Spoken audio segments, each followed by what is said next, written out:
short video about Saul Alinsky, who he was, what he wants, how he planned to get there, and what we should do about it. As you can see, Alinsky's hero is not Jesus, but Lucifer, the man who rebelled and damaged and destroyed. So Alinsky's work is basically damaging and destroying. Alinsky wanted to create a mass organizations to seize power. His book is for the have-nots and how to take it away from the haves. He was interested in social change, but the big thing he wanted was totalitarianism. His idea was this benevolent utopia totalitarianism, something that has been tried and never worked. Alinsky grew up during the Depression, so he was in the 20s during the 30s. He's committed to communism. He is a Marxist through and through. He doesn't profess to have a fixed truth. That is, he won't say what he really believes, or wouldn't say. He's dead now. He believed that traditional Christian philosophy of the West was weak and negligible. He believed that the traditional Christian philosophy in the West was weak and negligible. And as a matter of fact, there's some reason to think that he might be right about that. We are having a loss of religion, at least a loss of organized religion. He was a Marxist, but knew that communism would be rejected, so he focused on simple destruction. He said in war, the end justifies almost any means, and by that he means the end justifies the means. He is not limited by truth or following any rules or having any morality. The issue in his belief is pragmatic and strategic. He only asks of ends, whether they are achievable. He only asks of means, whether they will work. He says success or failure is a mighty determinant of ethics. So his ethics are based on winning. By winning, he means destroying the system, rather than based on any moral foundation. His idea was to infiltrate the system from within, and we have that in abundance. Our president right now and Secretary of State and all of their people and a great majority of the people in the government at all the levels, the Senate, the House of Representatives, and a significant part of the Supreme Court are Saul Alinsky followers. His motto was always forward, which is interesting because that's now Obama's motto. It was his motto during the 30s, during the 40s, when he wrote his book, and it was a motto for Obama when he was a community organizer.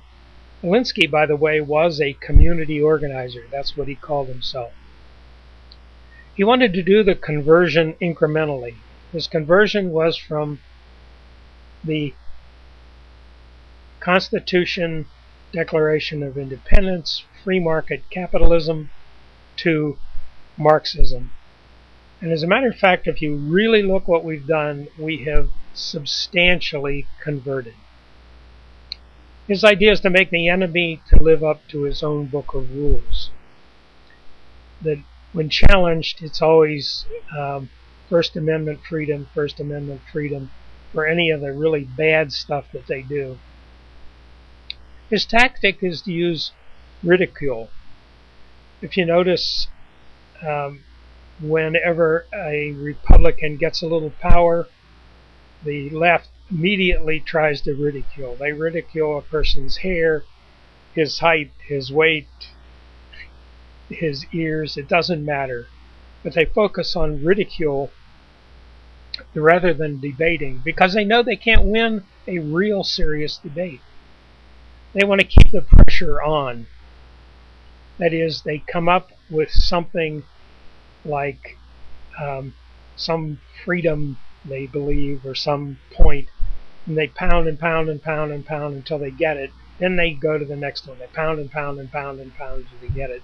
And that way they incrementally take away our freedoms with rules and rules and rules and laws.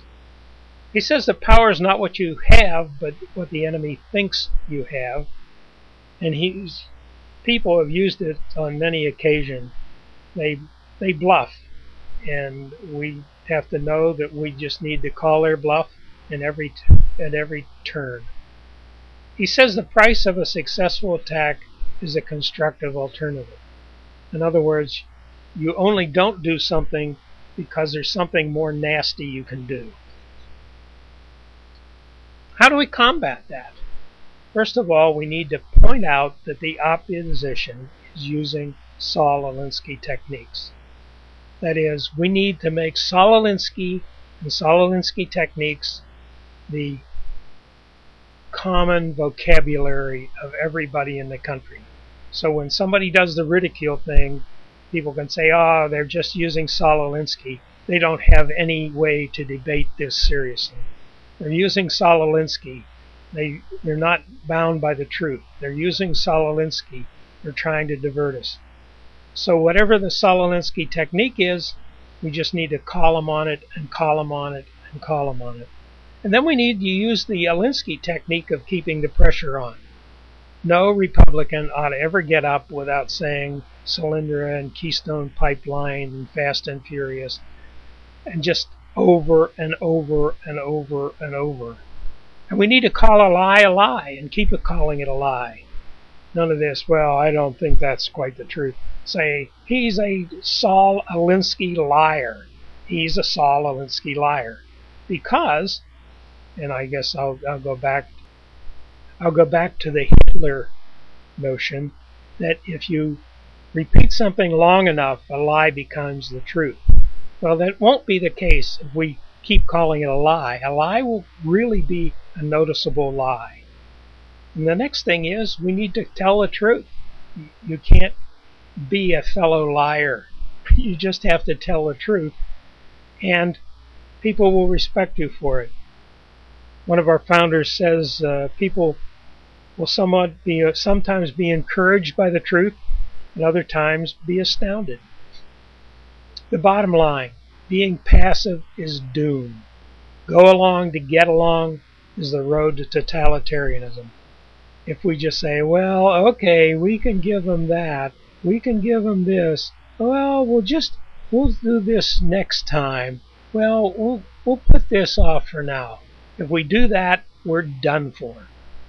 We never give any ground in the name of compromise. Remember, they're incrementally eating us to death. Since they're doing that, we need to incrementally, or better yet, big chunks, take their power away. We need to eliminate entire chunks of the government to get rid of the Alinskyites that have populated the government. We need a strong moral compass. If you don't have a strong moral compass, then you are very likely to be in this, well, this time, well, maybe, okay. If that's the kind of thinking you have, we're all in trouble. You need a real vision about what is required. And what is required, remember, is standing up to the media. We need to be in a position, or we need to put ourselves in a position where the media is going to say really bad things about us. And then we say, it's a lie, it's Saul Alinsky, it's Saul Alinsky, these people are left-wing Saul Alinskyites, they're telling lies, and then we just beat them up with their own technique in that regard. What can you do? Go to BobBlackDistrict4.com, that's my website. There are links there in a piece on Saul Alinsky. There's also additional information to help support the Constitution and defeat the socialists. Thank you.